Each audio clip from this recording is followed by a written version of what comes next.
My Father Punished Me When I Talked to Ghosts, written by Edwin Crow and published on December 10th of 2019.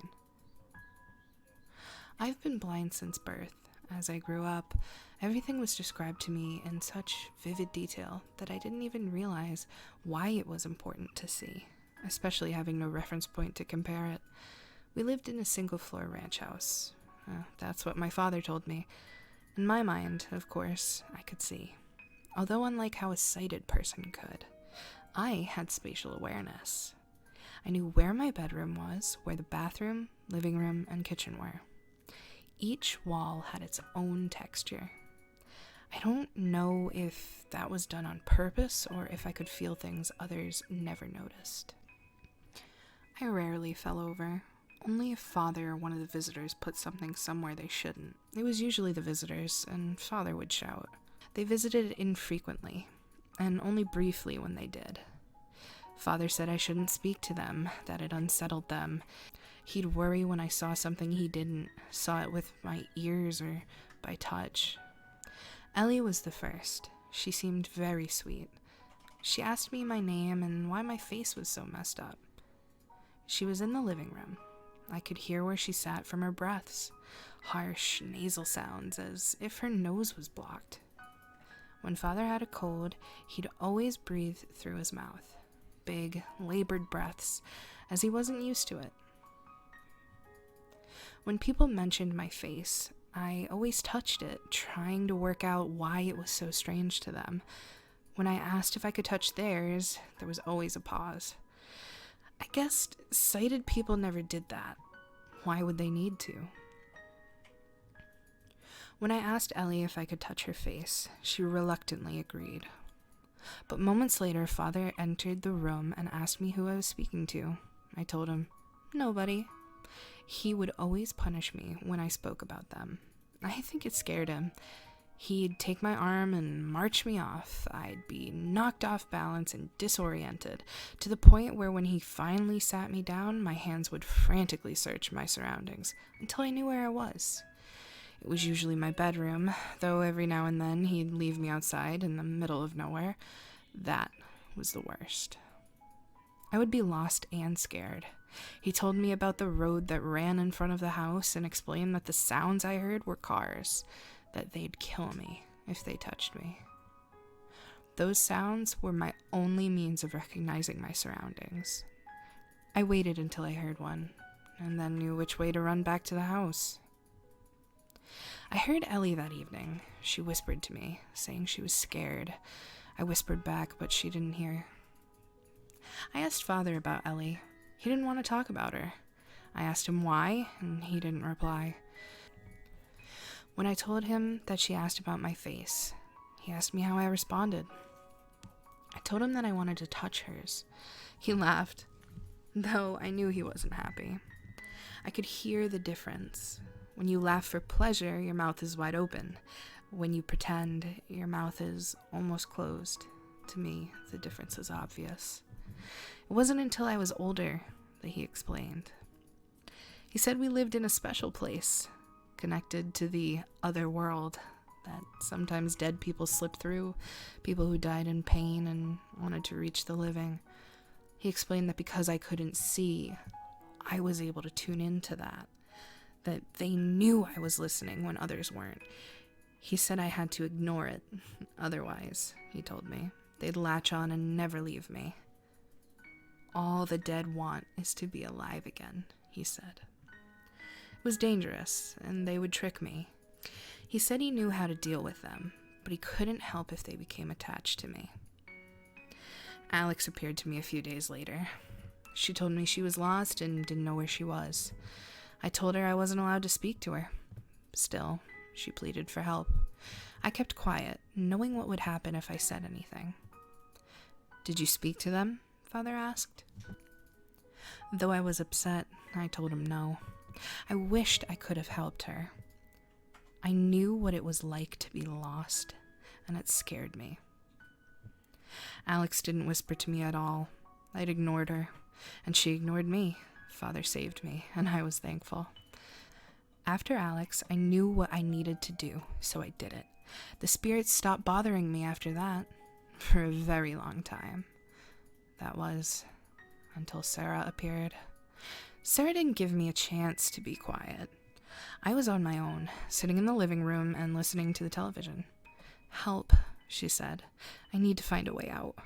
I stayed silent. "You can hear me, can't you?" she asked, surprised. "I'm not allowed to speak to you," I told her. "Please," she begged. "I'm scared. I'm lost. I want to see my daddy." I gripped the arms of the chair and told her I wasn't allowed. "He's dead," she said. I didn't answer. "Your father is dead," she said again. I wasn't going to fall for it. I heard banging from around the room as things began to fly and the shelves began to shake. "Stop it," I shouted. And it did. "Please help me leave," she said. I wasn't going to talk to her. I did the only thing I thought would help. I unlocked the front door, hoping she'd run out and get lost just like I would. When I heard from her no more, I locked the door and sat back down. I listened intently for any signs she was still here. Except for the sounds of the TV. It was silent. I hated when my heart raced. I became all too aware of the tick-tock feeling of the rise and fall within my chest, like it was about to explode. When I heard my father's voice, I screamed. "Son," he said, "I need your help. I think I'm dying." I did what he told me to do. I didn't speak. If he did die, he'd never leave me. Instead, I raced out into the open air and shouted for help. I shouted until my voice was hoarse. I heard the sounds of cars racing along the road in front of my house. I shouted until I heard someone respond. It was a woman. "What's wrong?" they asked. I told them I think my father was dying. They asked what had happened to my face. I pleaded with them to help me, and they promised they would. I sat down on the grass and waited. Sometime later, the woman returned to me and asked if she could hold my hand. "I'm so sorry," she told me. I heard the sounds of the sirens and of people rushing. I asked what was going on. The woman said she was there for me. As the noise died down, a man asked me a question. "I'm a paramedic," he said. "What happened to your face?" I told him I was fine. He asked if I was sure, and I told him I was. He asked if I minded him touching my face. I said it was okay. A moment later, I felt a pressure release from around my forehead, and the air felt cold against my skin. It sounded as if he were peeling an orange. I imagined that in my head and worried he'd expose my insides.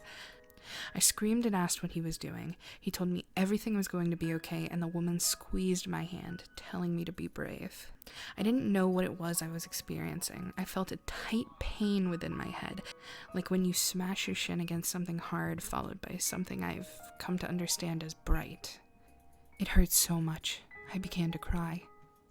"What happened to your eyes?" the paramedic asked. I said I was blind. He asked to check them. The pain returned when he examined them. "Do you know him?" the man asked the woman who had helped me. She told him that I had been screaming for help and that she had come to my aid, but that she had never met me before. "How long have you had your eye injury?" he asked me. I told him I'd been blind since birth. He asked me if I could see his fingers. I told him no. He asked if I could open my eyes. I said I don't know what he meant. He asked if he could open them for me. I didn't respond. Then I felt his fingers on my face. Fingers covered in something rubbery. Suddenly, it became bright again. I screamed. He tried to calm me. The woman squeezed my hand. I didn't know what was happening. Things I couldn't describe came to me. It was like it always was, but multiplied 100-fold, and so much more real. I carried on screaming as a fuzzy form came into view. "Just breathe, okay?" the paramedic said. "Everything will be fine. When was the last time you saw?" As my heart began to calm and my breathing slowed, I became distracted by what I was experiencing. It overwhelmed me. I wanted to cry, and I did. "How long has it been?" he asked again. "I've never seen anything before," I told him. I was told to keep an eye mask on for most of the day, only taking it off at night at first, to allow my eyes time to adjust. At the same time, I was placed in the custody of my aunt and uncle. Didn't even know it at first. They were shocked at what happened to me and that I had never attended school. The past few years have been a roller coaster ride. The doctors said I may never have perfect vision, though what little I have is a godsend, and I'll take what I can get. I have only recently been learning to read and write, so I apologize if my English isn't the greatest. It's the best I can do.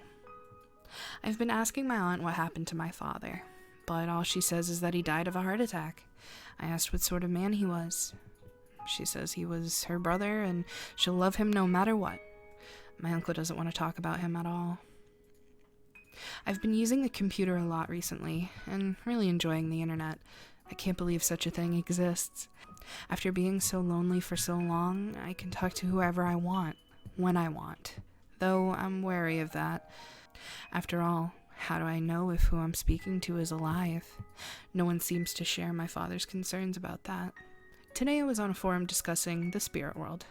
I was so happy to find people who I could relate to, and someone curious about my username sent me a link to an article on a true crime website. It was about my father, and mentioned me by name. They asked me who I was, and if I was the same person. According to the article, my mother had gone missing soon after my birth.